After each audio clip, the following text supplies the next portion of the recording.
Las lesiones, el peor enemigo del baloncesto y del deporte en general. A veces lo olvidamos, pero los jugadores NBA viven principalmente de su físico, es decir, necesitas estar sano para que tu calidad salga a relucir, y si tu cuerpo no responde, da igual lo bueno que seas, porque no vas a brillar por mucho que lo quieras. En la historia de la NBA hemos visto todo tipo de lesiones, desde las más insignificantes que duran un par de días o una semana, hasta las más desgarradoras posibles, así que bienvenidos a Dame Time. Hoy vemos esas lesiones que arruinaron las carreras más prometedoras de los jugadores, así que venga, vamos allá.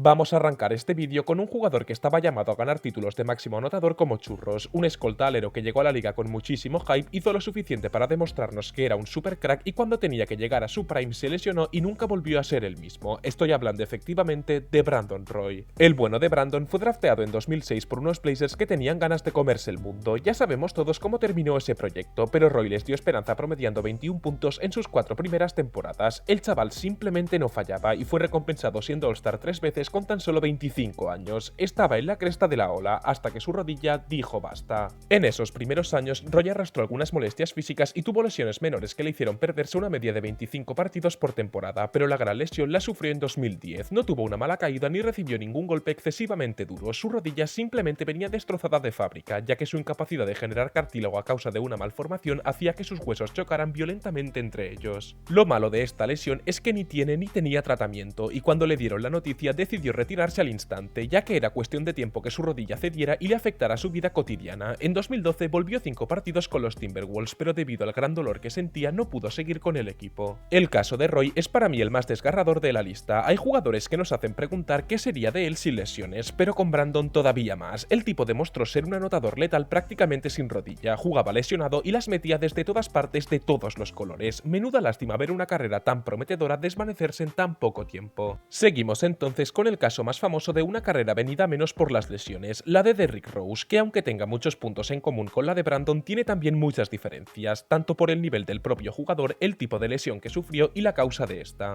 A estas alturas ya todos conocemos a Derrick, quien fue el MVP más joven de la historia y que alrededor de 2010 aterrizó a toda la NBA con un estilo de juego súper explosivo y una habilidad para botar el balón fuera de este mundo, hasta que a mitad de un partido de playoff de 2012 aterrizó mal y absolutamente todo el estadio se quedó en silencio. Después de esa jugada, Rose salió del campo y fue llevado directamente a la enfermería con gestos evidentes de dolor, donde le darían el pronóstico final y le darían los días de baja pertinentes. La parte afectada era el ACL, que no sé cómo se traduce en castellano, pero que es un ligamento que mantiene unida la rodilla, y el tiempo de baja era nada menos que de 1 año y medio. Al contrario que con Roy, su lesión sí que tenía tratamiento, así que con mucha paciencia consiguió volver 2 años más tarde. Aún así, se notaba que ya no era el mismo. La lesión había sido causa de su estilo explosivo de juego y se le veía con cierto miedo de entrar a canasta y de ser agresivo, de ser el mismo, vamos, y no le juzgo. Es comprensible que psicológicamente eso resultara un golpe muy duro de encajar. Otra cosa negativa que también tienen las lesiones es que son exponenciales, es decir, cuanto más te lesiones, más te vas a lesionar. Esto tan cruel sucedió con Rose, podía jugar 10 partidos a buen nivel y luego perderse 10 más por molestias en la rodilla, y se volvió habitual que se perdiera entre 30 y 50 partidos por temporada. Seguía siendo un gran jugador, pero el techo lo ponía a su físico. Por suerte para los aficionados, entre lesión y lesión hemos podido ver a un Rose a grandísimo nivel. Tras su salida de Chicago le hemos visto hacer temporadas muy decentes en Nueva York y Detroit, incluso meter 50 puntos con los Timberwolves en uno de los partidos más emotivos que he visto jamás. Está claro que su físico no le permite brillar, pero la clase sigue intacta. A mediados de los 90, Jordan tenía la NBA en sus bolsillos. Él era simplemente el mejor y nadie podía interponerse en su camino. Aún así, estaba en sus 30 y largos años, y si algo malo tienen las leyendas es que tarde o temprano se retiran. Con todo esto surgió un posible heredero, un tipo que a base de impresionar a los aficionados estaba llamado a cogerle el relevo: Grant Hill. La carrera de Hill fue el eterno lo que pudo ser y no fue. Drafteado por los Pistons en 1994, el solito devolvió la ilusión a Detroit. Se suponía que la reconstrucción iba a ser dura y resultó ser pan comido con el mejor alero de la maldita liga, que hasta el año 2000 promedió casi 25 puntos y 8 rebotes y que en sus primeros 5 años había sido All-Star 5 veces, incluyendo su año rookie. ¡Qué locura! Por desgracia, con Grant volvemos a ver a un jugador que ya llegaba roto de fábrica. Su caso no era tan extremo como el de Roy, pero sí sufría una hernia en el tobillo que descompensaba la presión en sus pies. Esto no era motivo de retirada, pero sí le hacía ser más vulnerable a todo tipo de lesiones menores. Durante sus primeros 5 años en la NBA sufrió alguna lesión sin mucha importancia, pero nada fuera de lo normal. El tipo jugaba 70 partidos por temporada y se le veía sano. Fue en su 5.º año, en el 2000 cuando su tobillo dijo basta, se rompió 7 días antes de los playoffs y él mismo decidió jugar la primera ronda por decisión propia y entonces se lo trituró por completo. Ese mismo verano firmó por los Magic para formar una dupla histórica con McGrady, pero cuando en Orlando vieron el estado de su tobillo se echaron las manos a la cabeza, no había forma humana de que jugara en esas condiciones, así que le sentaron en la banca durante todo el año y esperaron con paciencia que se recuperara por completo. Por desgracia, su lesión no tenía arreglo, jugó a buen nivel durante más de 10 años en grandes equipos, pero ya no era ese anotador implacable que debía relevar al maldito Michael Jordan. Además, las lesiones nunca le dejaron en paz y al final de su carrera destacó por jugar súper poco y con mucho miedo a lesionarse. Con Hill es inevitable preguntarse cómo hubiera sido su carrera con las herramientas médicas modernas, si le hubieran detectado su lesión con tiempo y si le hubieran prohibido jugar esas series, quizás estaríamos hablando de un candidato al GOAT. El chaval tenía el potencial para serlo, pero el baloncesto es cruel y por mucho que teoricemos al respecto, nunca sabremos qué hubiera sido de él sin esa maldita lesión.